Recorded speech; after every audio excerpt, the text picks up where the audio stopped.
For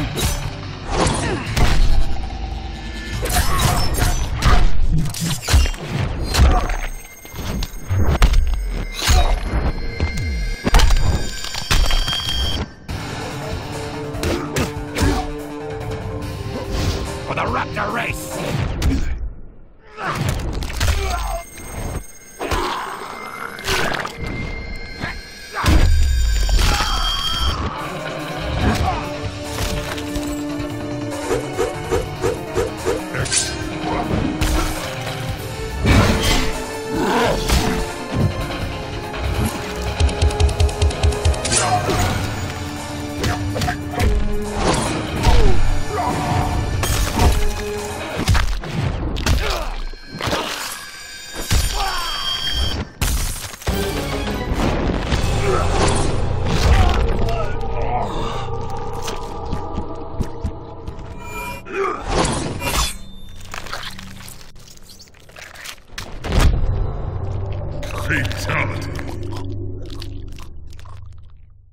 Bonjour à tous, c'est Manu, je vous retrouve aujourd'hui pour une petite vidéo de Strikers 1945-2 sur Saturn. Donc suite du premier épisode à avoir été porté sur la console de Sega, c'est-à-dire vraiment un shoot'em up d'une grande qualité, appartenant à la catégorie des maniac shooters,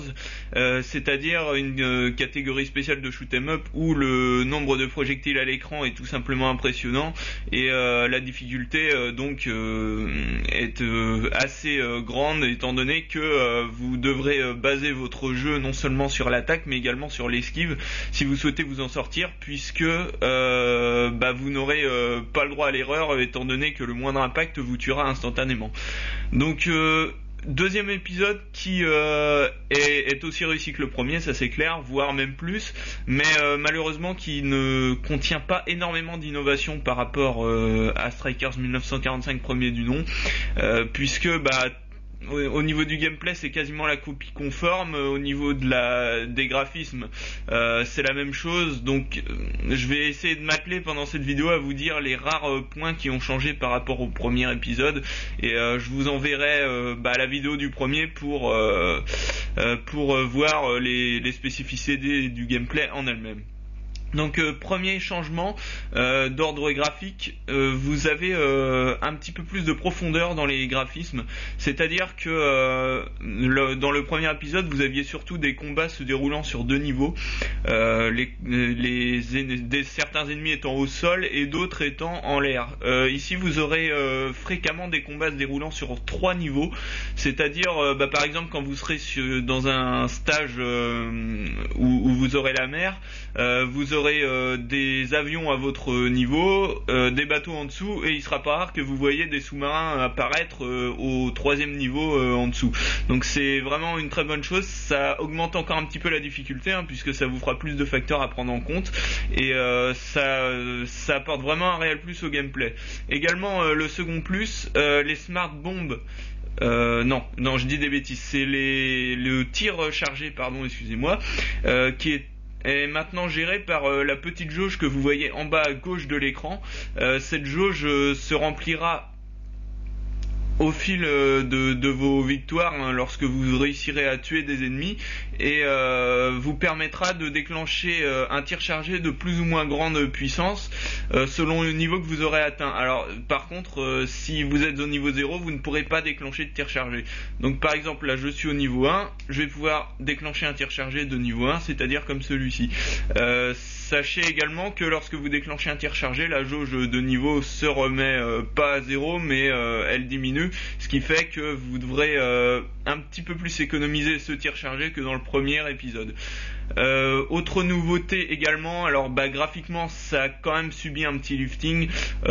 c'est pas vraiment très flagrant, mais les sprites sont un petit peu plus soignés, et les décors un petit peu plus fins, donc c'est pas énormément flagrant, d'autant que quand on est pris dans l'action, on se rend pas forcément compte de la nuance, mais c'est quand même appréciable d'avoir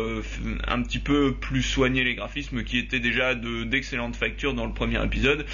d'autant que là c'est un petit peu ralenti à cause de l'émulateur, mais la fluidité est toujours de mise, ce qui est un véritable exploit étant donné le nombre d'éléments affichés à l'écran. qui sera toujours aussi dans le premier épisode, ainsi que les boss, comme vous pouvez le voir, qui se transforment en mecha assez régulièrement et qui prendront la quasi-totalité de l'écran à eux tout seuls. Donc également les musiques ont été revues. Bon, alors après c'est une question de goût, hein, mais personnellement je les ai trouvées un petit peu plus inspirées que dans le premier épisode. Mais encore une fois, c'est pas énormément déterminant du fait que vous n'entendrez pas beaucoup ces musiques compte tenu du nombre de bruitages assourdissants que vous aurez, puisque vous tirez quasiment en continu et donc les musiques vous les entendrez que très peu. Donc voilà, à part ça, très peu de changements, hein. Vous avez toujours 8 niveaux que vous devrez terminer, sachant que les 4 premiers s'enchaîneront de manière aléatoire, donc ce qui permettra de varier un petit peu la progression. Vous aurez toujours également les mêmes principes du gameplay, hein, tir chargé, tir simple et smart bomb. Également la possibilité de jouer à 2, ce qui augmentera sensiblement le replay value du jeu, des graphismes soignés, un gameplay aux petits oignons, enfin ça reprend vraiment les gros points forts du premier épisode, mais malheureusement ça change pas énormément, ce qui fait que l'achat du jeu ne justifiera pas forcément pour les personnes possédant déjà le premier épisode, du fait du peu d'évolution, hein, sachant qu'il y a quand même 3 ans qui séparent les deux jeux. On aurait apprécié un petit peu plus d'innovation dans ce deuxième épisode. Donc voilà, écoutez, je vais vous laisser sur ces images. Pensez à regarder la vidéo du premier, hein, si vous voulez plus de précision, et à lire les tests, puisque ça sera un petit peu plus précis que cette vidéo. Et je vais vous dire à bientôt, et puis portez-vous bien. Allez, salut!